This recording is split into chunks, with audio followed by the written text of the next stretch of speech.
नमस्कार, मी सूरज पवार स्वागत करतो तुमचं कुलाबा न्यूज 24 मध्ये। आज 1 जुलै राष्ट्रीय डॉक्टर दिनानिमित्त आपण काही डॉक्टरांना भेटणार आहोत, त्यांच्याकडून शुभेच्छा घेणार आहोत, त्यांना शुभेच्छा देणार आहोत आणि त्यांच्या प्रतिक्रिया देखील जाणून घेणार आहोत। सर, सर्वप्रथम मी कुलाबा न्यूज 24 मध्ये आपलं स्वागत करतो।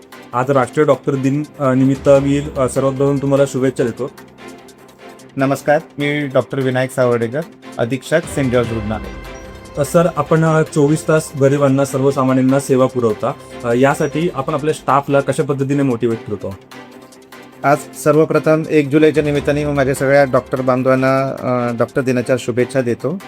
आणि तुमचा जो प्रश्न आहे की आम्ही 24 तास डॉक्टरांना कसं मोटिवेट ठेवतो, तर जेव्हा ट्रीटमेंट करताना रुग्णच आमचे एक जेव्हा ते बरे होतात तेच आमचे एक पोचपावती असतात, ते जे समाधान असतं की त्यांना ट्रीट करण्याचं, तेव्हा त्याच्यातून जो आम्हाला पॉझिटिव्ह फीडबॅक मिळतो त्याच्याचमुळे आम्ही पूर्णपणे जेव्हा पण ते एकदम क्रिटिकल सिच्युएशनला येतात किंवा त्यांच्या अडचणी घेऊन येतात, तर त्या अडचणी सोडवण्यासाठी आम्हाला तीच एक प्रेरणा असते की त्यांना त्यांच्या प्रॉब्लेममधून सॉल्व करून त्यांना त्या प्रॉब्लेममधून बाहेर काढण्यासाठीच एक आम्हाला नेहमी प्रयत्न असतो आणि तेच आम्हाला एक 24 तास सेवा देण्यासाठी प्रेरणादायक असतं। Hello, मी doctor Surendra Awal saint George हॉस्पिटलमध्ये चेस्ट अँड टीबी डिपार्टमेंटमध्ये काम करते आणि basically saint George hospital government hospital आहे आणि आमचे सर ॲक्च्युली आमच्यासाठी खूप काही वस्ती ईस्टपैकी या सुविधा अवेलेबल करू शकतो। त्याच्यामुळे काय होतं की बऱ्याच लोकांना आम्ही ट्रीटमेंट खूप चांगल्या पद्धतीने देऊ शकतो।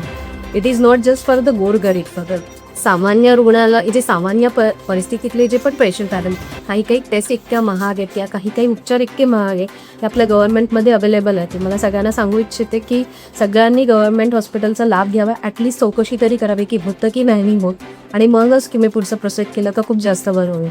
आणि आपल्याकडे बऱ्याच गोष्टी अवेलेबल आहेत, ज्या काही थोड्या बहुत गोष्टी नाही अवेलेबल मिळत त्या आपण अवेलेबल करून देण्याचा प्रयत्न करत असतो। आपल्या ह्या सेंट जॉर्ज हॉस्पिटलमध्ये ऑलमोस्ट सगळे डिपार्टमेंट्स आहेत आणि सगळ्यात रुग्णांची व्यवस्थित तपासणी आणि प्रोग्रेस। सर नमस्कार, सर्वप्रथम मी तुमचं कुलाबा न्यूज 24 मध्ये स्वागत करतो। नमस्कार, मी डॉक्टर तुषार प्रतापबालू, वैद्यकीय अधीक्षक आणि स्त्रीरोग तज्ज्ञ कामा रुग्णालयामध्ये। सर, सर्वात प्रथम तर राष्ट्रीय डॉक्टर दिनानिमित्त मी तुम्हाला खूप साऱ्या शुभेच्छा देतो। आज तुमच्याकडून सुद्धा त्याबद्दल आम्हाला 2 शब्द ऐकायचे आहेत। त्याचबरोबर सर, तुम्हाला आत्ताच AMC कडून सन्मानित करण्यात आलं आहे, त्याबद्दल सुद्धा 2 शब्द तुमचे ऐकायला आम्हाला नक्की आवडतील। आपण 1 जुलै हा डॉक्टर दिन म्हणून साजरा करतो। आता 1 जुलैला डॉक्टर असतो असं काही नाही, आपण वर्षभर डॉक्टर म्हणूनच काम करतो। आता डॉक्टर हे नोबल प्रोफेशन मानलं जातं, त्याचा सत्कार आहे।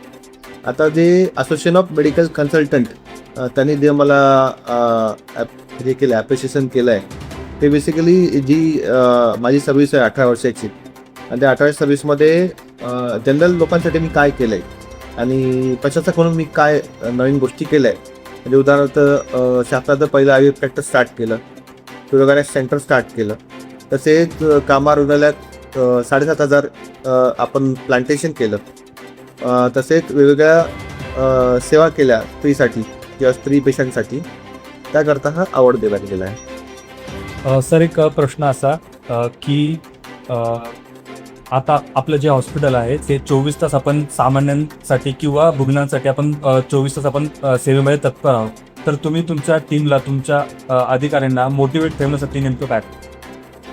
आपलं जे रुग्णालय आहे स्त्री आणि बाल यासाठी आहे। आपण असंही म्हणू शकतो की मॅटर्निटी अँड चाइल्ड सेंटर आहे। इकडे नॉर्मल डिलिव्हरी, सिझेरियन सेक्शन, गर्भाशयाचे ऑपरेशन या बेसिक गोष्टीसुद्धा होतात। तसेच 17 ते 18 प्रकारचे कॅन्सर फिमेलचे त्याची ट्रीटमेंट होते, रेडिएशन होतं। बाळासाठी NICU, PICU, पेडियाट्रिक वॉर्ड हे सुद्धा आहे। तसेच युरोगायनेक सेंटर, नंतर वंध्यत्व निवारण केंद्र म्हणजे IVF सेंटर ते सुद्धा आहे। तर हे आमचं हॉस्पिटल 24 तास चालू असतं, म्हणजे आपण कधी येऊ शकता। OPDचा टाईम 4 पर्यंत असतो आणि बाकी जी इमर्जन्सी सेवा असते 24 तास चालू होते। तर आम्ही असं सांगतो जे कर्मचाऱ्यांना की समजा की हे मंदिर आहे आणि या मंदिरामध्ये देव कोण असेल तर रुग्ण हा आपला देव आहे आणि त्याचे आपण पुजारी आहोत। तर तशी आपण पुजारी देवाची सेवा करतो, तशी आपण रुग्णाची सेवा करायची आहे। असं जे डॉक्टर्स किंवा जे इतर अधिकारी जे आपल्याला पाहत आहेत त्यांना डॉक्टर दिनानिमित्त शुभेच्छा तुमच्याकडून?